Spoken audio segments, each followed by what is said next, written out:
चलिए आज हम आप लोगों को हिस्ट्री का लाइन बाय लाइन जैसे आपको सिर्फ क्वेश्चन आंसर पढ़ाया जाता था, अब आपके उसके अंदर से जितने भी क्वेश्चन होंगे उसको निकालेंगे।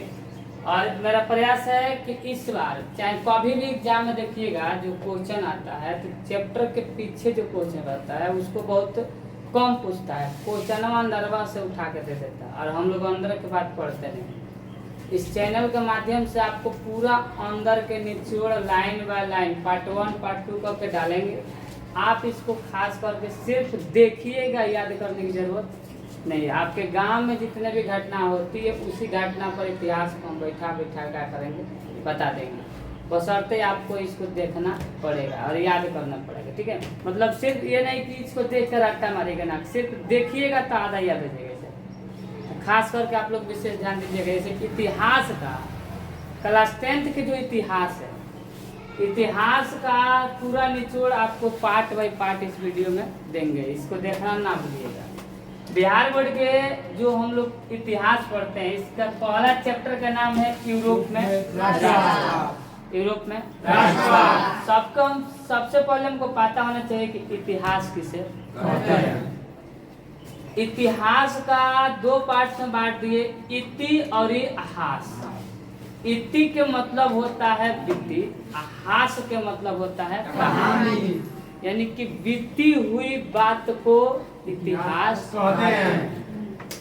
अब बीती से मतलब ऐसा याद रखिएगा, जो हम लोग का इति होता है एक ऐसा आज से ही होता है और एक घटना हुआ होगा, मतलब कि जो आपका तुम्हारे दादा दादी उनके दादा दादी परदादा जो था वो बीत गया, तुम लोग की इतिहास हम पढ़ते हैं वो लाठे लाठे किया था लोग, अरे किया तो होगा वो लोग बचपन में, लेकिन उसका इतिहास में नाम है तब बीत गया। लेकिन वो घटना घटित होता, जैसे जालियांवाला बाग हत्याकांड घटित हुआ था तो किसमें लिख दिया गया इतिहास में।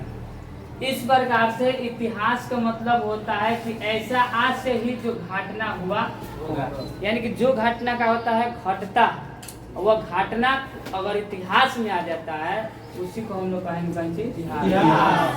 अब हम लोग के जो दादा दादी था तो लोग बीत गया, वो लोग की कहानी तो बीत गया तो उसके इतिहास में आया ना नहीं आया, क्योंकि ये घटना आशय के रूप में नहीं था। लेकिन जो घटना आशय के रूप में है, जैसे यूरोप में जो राष्ट्रवाद होते हैं, ये भी किसमें आ गया इतिहास में। अब मैजनी काम किया था इसलिए इतिहास में किसका नाम आ गया गैरीवाल्डी काम किया था, इतिहास में किसका नाम आ गया। लेकिन सुदामा काम किया था, गांव का सुदामा, उसका नाम इतिहास में आएगा नहीं। क्यों? क्योंकि वह इतिहासकार में से एक नहीं था। अब अतीत का अध्ययन ही, अतीत के मतलब अब होता है बीता, अतीत के मतलब तो अतीत का अध्ययन ही का कहलाता है इतिहास कहलाता है। ये छोटे बच्चे के मतलब 4-5 वाले के लिए याद करना है, आपको नहीं है। मतलब अतीत, अतीत का मतलब ही क्या होता है बीता, बीता। तो अतीत के जो अध्ययन करता है उसे क्या कहते हैं। अब आपका इतिहास का डिफिनेशन देखिएगा, तथ्यों और प्रमाणों, तथ्य और प्रमाणों। जालियांवाला बाग हत्याकांड कब हुआ 13 अप्रैल 1919। तो तथ्य और परिणाम पता है हुआ क्या था, तो उस चीज को तथ्यों और प्रमाणों के आधार पर इतिहासकारों के द्वारा, इतिहासकारों के द्वारा यानी कि जो इतिहास लिखता है उसे क्या कहते हैं इतिहासकार, इतिहासकारों के द्वारा बीती हुई घटना।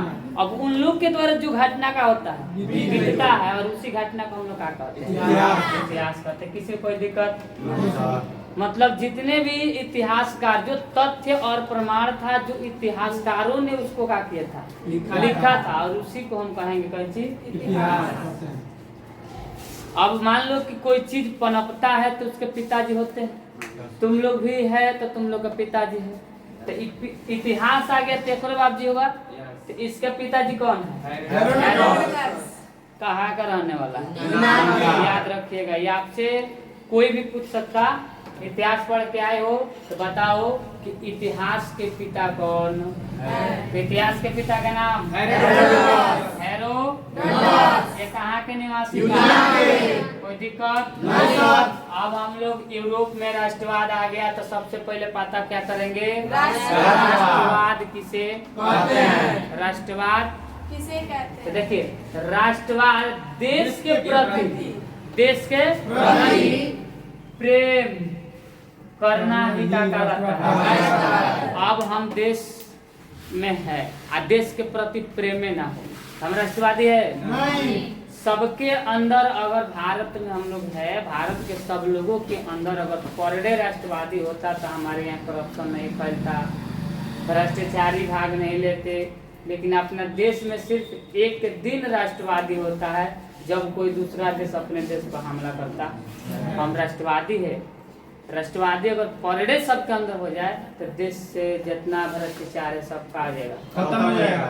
लेकिन यहाँ पे एक दिन के लिए राष्ट्रवादी लोग बनता है। सबसे पहले हम इसका डेफिनेशन कर, राष्ट्रवादी का मतलब ही तो देश के प्रति प्रेम। देश के प्रति जो प्रेम करता है उसे कहते हैं राष्ट्रवादी। इसका विकास 19वीं शताब्दी में यूरोप में हुआ था। पूछता है कि राष्ट्रवाद का विकास कब हुआ था? यूरोप में हुआ था। कहाँ हुआ था? यूरोप में हुआ था। किसी को कोई दिक्कत? याद कर लीजिएगा इसको, ठीक है? कि राष्ट्रवाद किसे कहते हैं? तो देश के प्रति जो प्रेम होता है उसे कहते हैं राष्ट्रवाद। इसका शुरुआत कब हुआ? कहाँ? कोई दिक्कत? अब आपका क्वेश्चन आएगा मध्यम वर्ग। कौन वर्ग? मध्यम वर्ग। सुनिए, मध्यम वर्ग ऐसे लोग जो अपना निर्वाह छोटे छोटे व्यापार और नौकरियों के माध्यम से करते हैं, उसे मध्यम वर्ग कहा। मतलब ऐसा वर्ग, मध्यम वर्ग के लोग क्या कहते हैं? Middle class. ऐसा वर्ग जो अपने छोटे छोटे व्यापार, मतलब जीवन को निर्वाह करने के लिए छोटे छोटे क्या करते हैं? व्यापार करते हैं और उसी से अपने जीवन को क्या करते हैं? व्यवहार करते हैं। उसी को हम लोग कहते हैं मध्यम वर्ग। अब हम लोग कैसा वर्ग के आदमी है? मध्यम वर्ग। ना हम लोग ज्यादा पैसे है ना ज्यादा कम है, बशर्ते हम लोग मध्यम वर्ग में आते हैं। कि लेकिन हम लोग का छोटे छोटे व्यापार, कोई पढ़ाने में, कोई पढ़ने में, कोई काम करने में, मतलब छोटा छोटा व्यापारिक के रूप में वो लोग क्या करता है? काम करके जीवन को यापन कर रहा, उसको हम क्या कहेंगे? मध्यम। अब अंबानी को नहीं कहेगा मध्यम वर्ग के लोग, ठीक है? अब इसके बाद से आपका क्वेश्चन आएगा बाबू, जब मध्यम वर्ग आया तो पुनर्जागरण काल हो गया। देखिए, कोई पूछ देगा आपसे पुनर्जागरण काल किसे कहते हैं? शॉर्ट डेफिनेशन, 14वीं शताब्दी से लेकर 17वीं शताब्दी तक, 14 से लेकर 17 तक जितने समय लगा उसी अवधि को क्या कहते हैं? जागरण। 14वीं शताब्दी से लेकर के 19वीं शताब्दी तक जितने, ठीक है, 17वीं शताब्दी तक अगर जितने अवधि लगा उसे क्या कहेंगे बाबू? पुनर्जागरण। एक नोट से याद रखिएगा, 1789 फ्रांस में ईसाई धर्म था। पूछता है कि ईसाई धर्म जो पूछता है कि हम लोगों यहाँ 1789 में फ्रांस में कौन धर्म था? ईसाई धर्म। और पूछता है कि फ्रांस के राजा कौन सी? फ्रांस के राजा कौन था? लुई 16। लुई 16 याद रखिएगा, लुई 16 का था? राजा था। ये थोड़ा भ्रष्टाचारी भी था। कैसी था? भ्रष्टाचारी। याद रखिएगा, ऐसा राजा था जो भ्रष्टाचारी राजा में से एक था। अब आइए, यहाँ पे ये लिखे भी हैं कि 1789 में फ्रांस में क्रांति का कारण, मतलब 1789 में जो फ्रांस में क्रांति हुई, इसका क्या कारण? आई कारण में जो काम किया लुई 16 ये कौन कौन से कार्य को किया? सुनिएगा ध्यान से। 1789 में फ्रांस का मुख्य कारण था राजनीतिक, सब पे बोलो, राजनीतिक, आर्थिक,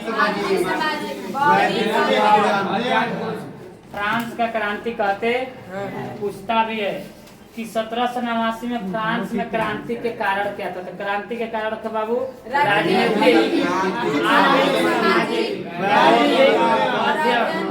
ये 3-4 चीज था जो फ्रांस 1789 में फ्रांस के मुख्य कारण बना। इसके साथ इन्होंने विभिन्न कार्य किया। कौन कौन कार्य किया था याद रखना। पहला नेशनल असेंबली की स्थापना, ये स्थापना किया और उसमें बोला गया कि सब कोई इसमें भाग ले सकता है। 2 नंबर पर लिखा जो उसका संविधान था इत्र वित्र कर दे, माने इधर उधर हटा के अपना अनुसार उसका किया, संविधान को लागू कर दिया, सभी को समान अधिकार दिया। अब वहाँ पे कुछ लोग के था कि कोई ज्यादा गरीब था कोई ज्यादा अमीर था, लेकिन उसको क्या किया कि सबको एक बराबर कर दिया। अब मंदिर में जाइएगा तो 20 रुपए की मिठाई चल रही है, 50 रुपए मिठाई है और सबको चढ़ाना निश्चित है। तो बोला कि नहीं, सबको एक बराबर मिठाई लेना है तो वो 100 ग्राम भी ले सकता है, 1 किलो भी ले सकता है, अब आपके ऊपर डिपेंड करता है आप कितना चढ़ाते। लेकिन मिठाई एक मतलब नहीं होता कि पूरा जाति का एक बार एक गोद करा देता। प्रसाद, अब प्रसाद कोई भी हो सकता, प्रसाद के रूप में आप चढ़ा सकते। तो मतलब सामान के मतलब मैं कहने का मेरा मकसद है कि वहाँ पे जितने भी लोग था सबका अपना अधिकार का था, एक समान का समानती व्यवस्था को समाप्त कर दिया गया। जितना समानती व्यवस्था था उसको कर दिया गया। आंतरिक कर को जो उन लोग के ऊपर से कर लगा दिया जाता था। जैसे मान लो कि 1 कट्ठा खेत दिए, आप 5 कट्ठा के समान तरफ से असले, तो उसको क्या किया जाता था कि उसके ऊपर कर्ज ऊपर से आंतरिक कर्ज को लोड कर दिया जाता था। वो किसान ऐसा ही माना अपना जो उसका देने और स्थिति हो जाता। अब आएगा समांतवाद किसे कहते हैं, देखिएगा इसको याद कर लीजिएगा, पूछता है क्वेश्चन तब कहते सब की सर बुक से क्वेश्चन दिया ही नहीं था, बुक के अंदर का ही सब क्वेश्चन है, ठीक है। वैसे शासन जिसमें किसान से ज्यादा जमींदारों का अधिकार रहता है, मतलब किसान से ज्यादा किसका अधिकार, उसी को हम क्या कहते हैं समानवाद, ठीक है।